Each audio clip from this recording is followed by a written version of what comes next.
प्रभाग 23 मध्ये विरोधकांकडून थेरगावमधील काही नागरिकांना प्रॉपर्टी कार्ड वाटल्याचा प्रकार समोर आलाय। आचारसंहितेच्या काळात विरोधकांकडून प्रॉपर्टी कार्डच वाटप करून मतदारांना दिशाभूल करण्याचा प्रयत्न केला जात असल्याचं आमदार शंकर जगताप यांनी पत्रकारांशी बोलताना सांगितलं। आपण पाहिलं असेल की विरोधकांनी जे काही काल परवा प्रॉपर्टी कार्डचं मालमत्ता पत्रकाचं वाटप केलं तर ही जनतेची दिशाभूल करणारं आहे। आपण त्याच्यामध्ये पाहिलं असेल की मालमत्ता पत्रक किंवा ज्याला आपण इंग्लिशमध्ये प्रॉपर्टी कार्ड म्हणतो ते एका व्यक्तीच्याच नावाने असतं। त्याच्यात मूळधारक, कब्जेदार किंवा इतर अधिकारात किंवा इतर याच्यात हक्कात अशी वेगवेगळी नावं नसतात। एकाचंच नाव असतं, क्षेत्र असतं, त्याच्यानंतर सर्वे नंबर म्हणजे property card number, CTS number असतो। तर हे असं सगळे ही जनतेची दिशाभूल करणारं आहे। आणि ते जे काही काल पत्रक वाटप केलेलं आहे त्याच्यामध्ये जर पाहिलं आपण तर फेरफार हा 2015चा आहे। 2015 आजपर्यंत त्यांनी ते प्रॉपर्टी कार्ड क्लिअर का नाही केलं? एकाच जो जागा मालक आत्ता आहे सध्या अस्तित्वात त्याच्या नावानं होणं अपेक्षित आहे प्रॉपर्टी कार्ड, तर तसं न होता मूळ मालकाचं पण नाव आहे, म्हणजे मूळ शेतकरी त्याचंही नाव आहे आणि आत्ता जो भोगवटादार आहे त्याचंही नाव आहे। असे दोन नावं एका प्रॉपर्टीवर कशी येऊ शकतात?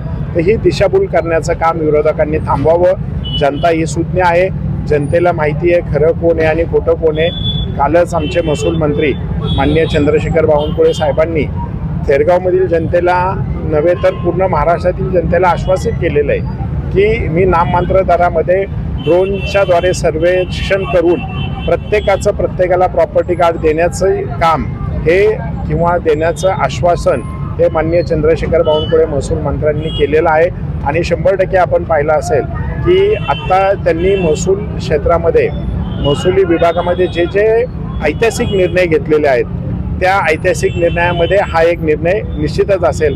आणि आमच्या थेरगाववासियांना लवकरच प्रॉपर्टी कार्ड देण्याचं काम हे कोण करेल तर ते फक्त भारतीय जनता पार्टीचंच सरकार करू शकतं। मी एवढंच या ठिकाणी आश्वासित करतो। खरं तर तुमचे सहकारी मित्र आमदार त्यांनी इथे येऊन 5 प्रॉपर्टी कार्ड वाटलेले आहेत, काय सांगाल त्यांच्याबद्दल? मी मगाशी भाषणामध्ये सांगितलं की माननीय आमदार महोदय इथं आले, परंतु त्यांना ह्या स्थानिक नेतृत्वाने त्यांना चुकीची माहिती दिली आणि त्यांना चुकीची माहिती देऊन त्यांचीही दिशाभूल केलेली आहे। त्यांनी जनतेची तर केलीच केली, परंतु आमदार महोदयांची सुद्धा दिशाभूल केली। हे म्हणजे खूप दुर्दैव आहे आणि एवढी दिशाभूल करू नये विरोधकांनी विकासावर बोलावं, विरोधकांनी लोकांची कामं करावी, लोकांचे कामं करून जनतेमध्ये मतदान मागण्यासाठी जावं, ना की अशा पद्धतीच्या चुकीच्या गोष्टी अफवा किंवा चुकीच्या पद्धतीने दिशाभूल करून लोकांकडे मतदान मागायला जाऊ नये असंच मी विरोधकांना आव्हान करेन। खरं तर हा प्राधिकरणाचा मुद्दा आणि सूचक अनुमोदक म्हणून मागील काळात तुमच्या शिलेदारांनी खऱ्या अर्थानं महापालिकेत हा आवाज उठवला होता, त्याबद्दल काय सांगा? 2016 साली 16 ऑगस्ट 2021ला माननीय इथले नगरसेवक अभिषेक बारणे यांनी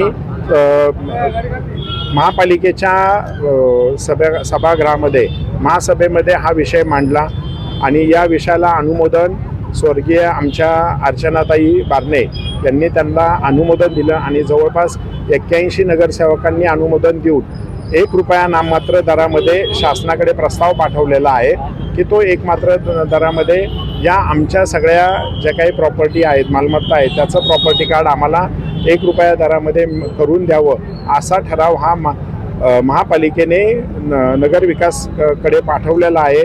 आणि त्याच्यावर मी पुन्हा पाठपुरावा मागील उन्हाळी अधिवेशनामध्ये विधिमंडळात केला आणि त्याच्यानंतर चंद्रशेखर बावनकुळे साहेबांनी सकारात्मक भूमिका घेऊन त्याच्यावर आमच्या 2 बैठका झाल्या आणि बैठका होऊन विभागीय आयुक्त आणि जमावबंद आयुक्त यांच्याशी बैठक होऊन ते कशा पद्धतीने आपल्याला करून देता येईल याच्यात आम्ही नियमावली तयार करत आहोत आणि लवकरच मी जनतेला ते प्रॉपर्टी कार्ड नाममात्र दरामध्ये देईल असं मी या ठिकाणी आपल्या चॅनलच्या द्वारे आश्वासित करतो। भाऊ, मागील काळात तुम्ही प्रचाराची सुरुवात इथूनच केली होती आणि आपकी पार 100 पार हा नारा तुम्ही या प्रभागातून दिला होता, म्हणून विरोधकांच्या पायाखालची धूळ सरकली असं वाटतंय का?